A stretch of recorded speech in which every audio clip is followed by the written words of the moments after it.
We talked about the theory of grease, how it's lubricated a little bit. We certainly didn't go into detail. There's whole books written on it, but at least in general to understand what the purpose of grease is for lubrication. Now AMSOIL has a whole slew of greases.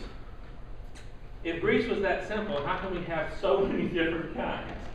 And that's because the oil that's in that grease and how the application it's going to go into is certainly going to be dependent upon the load we expect to lubricate with that.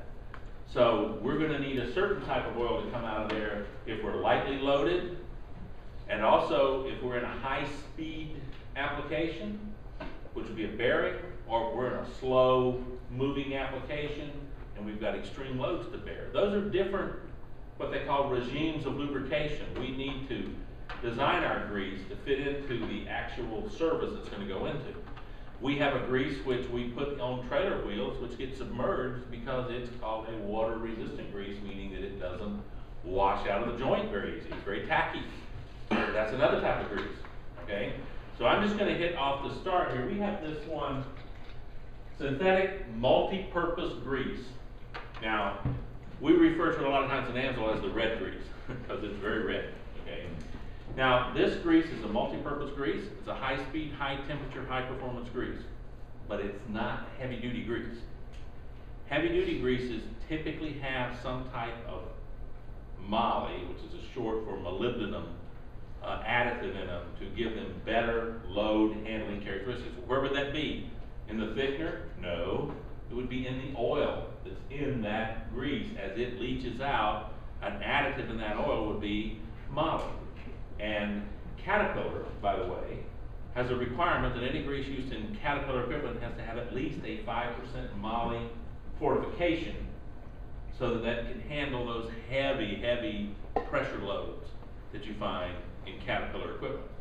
So this multi-purpose grease, somebody says to you, well, I got a pickup truck and it's got grease points on like the Duramax, and which one of the greases should I use?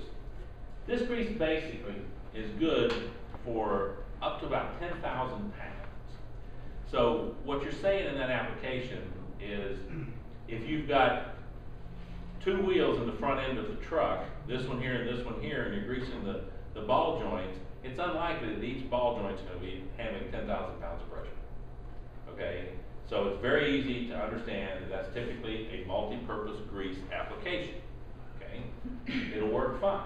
Now, there isn't anything particularly wrong in the chassis or anything like that of using the heavy-duty grease because you get some leverage in there that actually amplifies your pressure. What you have to be careful with is in wheel bearings. Wheel bearings need a grease that is designed for high-speed operation because, you know, you're running down the road and that wheel's turning several hundred RPM, so that bearing's getting a pretty good workout. Moly, significant concentrations of moly in grease will raise the temperature of an operating bearing. And here's why. It's kind of like putting a little bit of a blanket because the moly tends to retain heat. It acts sort of as it slows down heat transfer through the grease to get out. So you'll actually run a higher temperature in a high temperature or high speed bearing with moly fortified grease. So you have a trade-off in that. This is not moly fortified. It's a good general purpose grease. But if you were going to run around in a truck like either my Duramax or yours, and you were going to carry 4,000 or 5,000 pounds, which you can in this one of mine, the box on the back, you'd start to say, well, not in the wheel bearings necessarily, but in the chassis and all this, I'll use a little bit heavier duty grease because I've got a lot of leverage that happens when you go around corners and things that happen. So now, so we talk about the load bearing capability of grease and also the temperature that it goes into. Believe it or not, remember that we're talking about the oil in there. Synthetic grease in sub-zero temperature is a lifesaver. Because imagine for a minute, I've got a joint and I pumped grease into it, okay? And it's minus 10 degrees. Well, if that's a petroleum oil that's in that grease, it's frozen solid. It's not going to lubricate nothing. It's icicles. It's not going to lubricate anything. And then, by the way, that's out on the chassis. It's never going to heat up. has no chance of lubricating anything. Now if I put this synthetic multi-purpose or even heavy duty grease and the synthetic oil is oozing out, it has a pour point of minus 60 degrees. So it's going to lubricate the joint in incredibly cold weather, whereas literally the petroleum grease is not going, it may look like cotton candy at this point. It's not going to lubricate anything. So if you want to talk about a place where synthetic grease earns its keep, sub-zero weather, there's no replacement for it. It is the best stuff in the world. Now, reverse and come around into high temperature applications. The biggest difference is, let's say if you're driving in Arizona and it's 110 degrees, in the chassis that's moving and so forth, there's petroleum greases that can handle that kind of circumstance.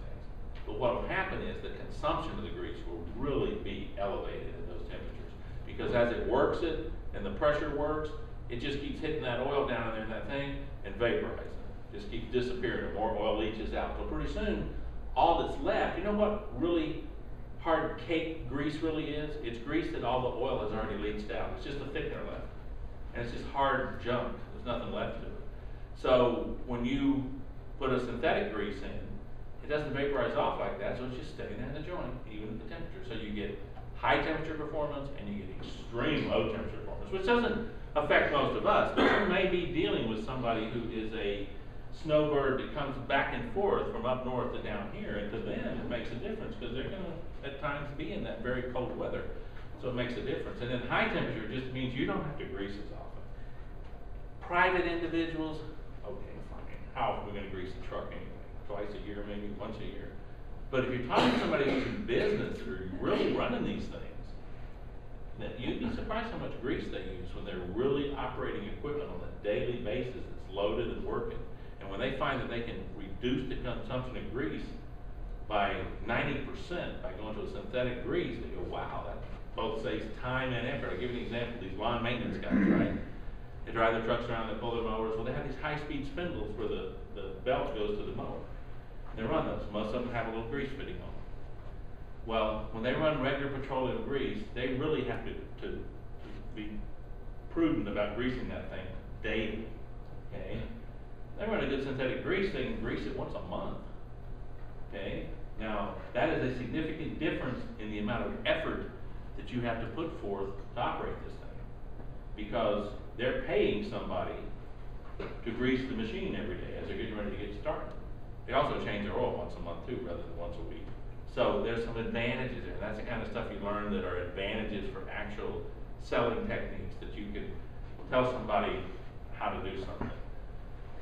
So we have multi-purpose grease. Now you see the numbers up here, NLG 0, 1, and 2. It's important to know what those mean. Those are thickness ratings. For example, just like we have viscosity ratings in oil, which would be 30 weight, 40 weight, 50 weight, those are thickness ratings, but they're not the thickness rating for the lubricating oil. They're the thickness rating for the mixture, including the thickener. What in the industry they call soap. They call the thickener the soap, because that's how they started out, using soap and oil together. So a 0 is thinner than a 1 is thinner than a 2. It goes up to about 6 in the industry. We'll never see anything in our business much more than a 2. We might see a 3 someday by AMSOIL. But the other directions where they're going more of, there's now a double lock grease that's in use quite a bit. So that's important because in general, when you go look in your owner's manual or you look somewhere and it tells you grease, it's going to tell you use a NLG number 1 or use an NLG number 2. You should more or less stick with that, with one exception. Well, there's a couple, but one exception. When you're using a moly fortified grease, a lot of times you could go down to an NLG number 1 and not have really any problem in using it in that application. But those thicknesses, let me give you another example. Let's say there's an automatic pumping machine that's on they have them. It's an air-loaded thing, and they got little lines that go down. They're lubricating either a piece of machinery or sometimes even on trucks have them, okay? And it tells you in the owner's manual for that you have to use nothing more than a single lot grease. You put a number 1 in there, you can't pump it. Now you got a very unhappy customer of the fact that you can't pump this grease he's stuck in there. You're going to have to try to figure out how to get it all out. Okay, so you have to pay attention to that. That stands for the National Lubricating something. I can't remember the G. Oh, National Lubricating Grease Institute. Okay, NLGI, and they come up with these, and it's a funny little test they have. They take this cone, and it sits from a certain height, and they have a tub of the grease, right? The cone is dropped with a certain height that it drops and it weighs so much. And to match up on a thickness, it can only stick so much of the cone into the bucket of grease. I mean, it's that simple. And you've got like marks on the cone. If the cone goes all the way down to this mark, then it was thin. It's a single odd. If the cone only goes down to the first mark, it's 2. You know what I'm saying? So, but it's the same for every grease. So all you're trying to do is have a relative measurement of the thickness of this grease. And so if you come up with something like that, and it's consistent every time, now you have a pretty good way to determine how thick the grease is compared to other grease, okay? The multi-purpose grease has about a 30 weight in the industry, somewhere around, they talk about it with this other system called an ISO system. Somewhere around an ISO 68 or an SAE 30 weight oil is the lubricating oil that's mixed into. AMSOIL uses a lithium complex thickener. It's probably the state of the art. That's what everybody goes to. Now, speaking of that for a minute, and I don't have it right in front of me, it was in one of my Lube Note articles. There's a compatibility chart. Some greases, based upon their thickener, are simply not compatible with another grease. They'll have a chemical reaction. There's a grease that uses a thickener called polyurethane, and it's not compatible with much of anything. And what happens is when you mix these wrong greases together, they liquefy and run out of the joint, so now you have no grease at all. So you have to be careful of what happens when you mix them. There's compatibility charts for that. Pretty easy to understand. It's just a chart, a bunch of greases here, a bunch of greases here, little boxes down here. If they're blacked in, it's compatible. If they're not, it's not compatible, okay? So much lithium complex grease in the market now, we don't run into this as much as we did in the past, but there's clay-based greases, polyurea grease, ammonium sulfate grease.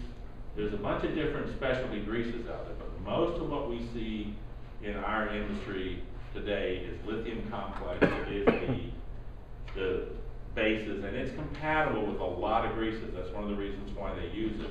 There's a few that aren't compatible with much of anything.